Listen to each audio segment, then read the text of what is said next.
네이처셀을 보겠습니다. 제가 이전에도 한두 번 정도 좀 말씀드리긴 했는데, 사실 이제 주식 매매를 하면서 그러니까 여러 가지 리스크가 있잖아요. 그러니까 뭐 실적 쇼크 리스크도 있고, 뭐 관련해서 횡령 리스크도 있고, 상당히 많은 이제 리스크들이 있어요. 공매도 관련된 리스크도 있고. 근데 그 중에서도 사실은 예측하기가 굉장히 어려우면서도, 어, 단기간에 큰 충격을 주는 악재 중에 하나가 사실 유상증자라고 생각을 해요. 어떻게 보면은 유상증자는 주식을 하는 데 있어서 최대 리스크라고 생각이 됩니다.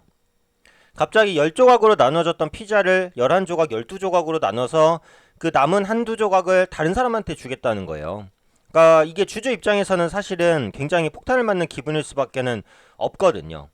그래서 오늘 이제 유상증자에 다시 포커스를 한번 맞출 텐데, 일단은 그 유상증자 결정이 났을 때 확인해야 될 부분들이 있어요. 그래서 그렇게 확인해야 될 부분이 무엇인지, 그러니까 약간의 이제 교육 관련된 그런 내용도 조금 포함을 해서 대략적인 부분을 한번 살펴보겠습니다. 네이처셀 관련해서 이제 유상증자 관련된 이슈를 보려면 관련된 내용을 한번 봐야 돼요. 그래서 관련 내용 기사라든지 이제 나온 내용들, 그 공시 내용들 이런 것들을 보면서 한번 말씀을 드릴 텐데, 유상증자는 아시겠지만 주가에 바로 반영이 됩니다. 그래서 기사가 나온 시간을 보시면요.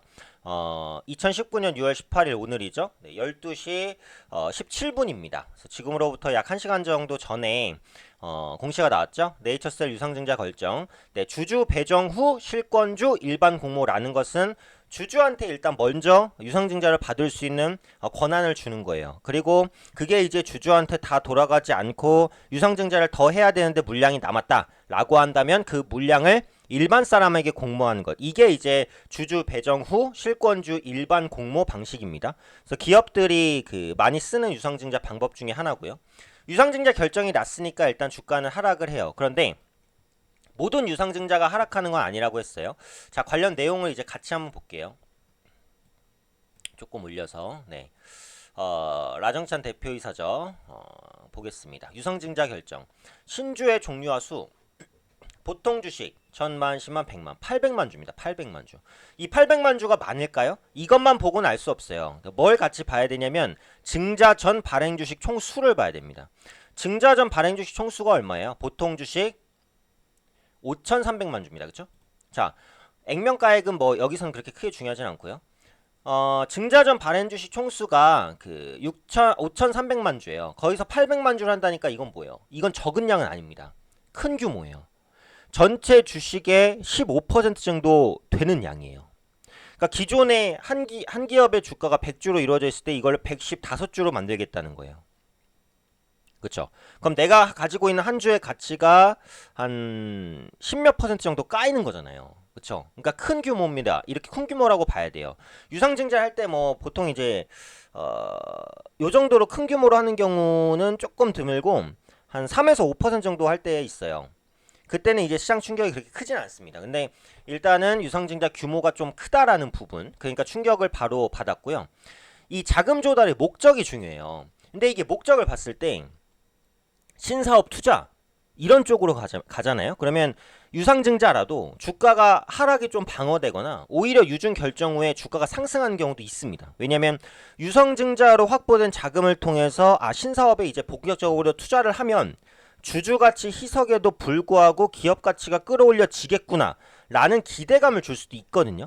근데 보시면은 문제는 자금 조달의 목적이 운영자금이에요. 운영자금. 운영자금이라는 건 뭐예요? 말 그대로예요. 기업을 운영하는데 필요한 자금. 그걸 조달한다는 거예요. 그러니까 사실 운영자금이라고 하면은 이게 신사업에 대한 기대감 이런 것들이 불 공간이 없잖아요. 그냥 운영하는데 필요한 자금이라는데. 운영하는데 돈이 부족해서 내놨다는데. 그러면 이번 유상증자를 통해서 기업 가치가 증가한다고 기대하기는 어렵잖아요. 그쵸? 그러니까 자금 조달의 목적이 운영자금이면 일단은 별로 좋지 않은 유증이다라고 보실 수밖에 없어요. 아까도 말씀드렸듯이 이제 주주 배정 후 실권주 일반 공모 방식. 그러니까 기본적으로 가장 먼저 확인하시게 되는 게 이 부분이고요. 두 번째로 이제 중요한 게 발행가입니다. 그래서 신주 발행가액을 보시면 예정 발행가 보통 주식 7,440원이에요. 그쵸? 현재 주가가 얼마예요? 9,150원. 그것도 주가 18% 급락했는데 9,150원. 그럼 이게 급락하기 전에는 얼마야? 한 11,000원 정도에 있었는데 반영이 된 거잖아요. 그쵸? 그러니까 할인율이 어때요? 굉장히 센 거예요.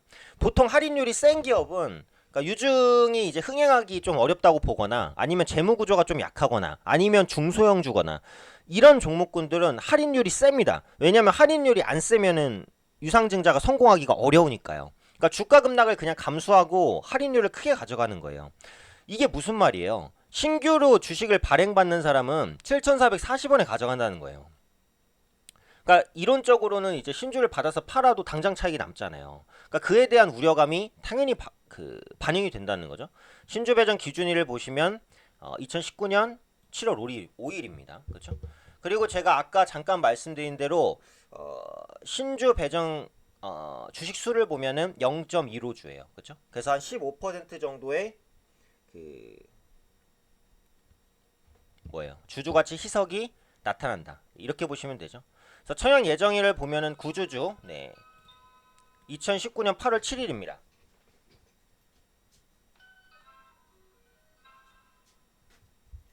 그래서 2019년 8월 7일부터 이제 보시면 될 것 같고요. 그래서 이런 부분들을 종합적으로 보시면은 어때요? 네이처셀 같은 경우 현재 위치에서는 주가가 급락할 수밖에 없었고 신주 배정 가격 자체가 낮기 때문에 이런 부분들이 조금 더 악재로 작용할 수도 있는 거예요. 그래서 현재 위치에서는 조금 더 주가가 하락할 가능성이 있습니다. 저가 매수하기는 좀 어려운 여건이고요.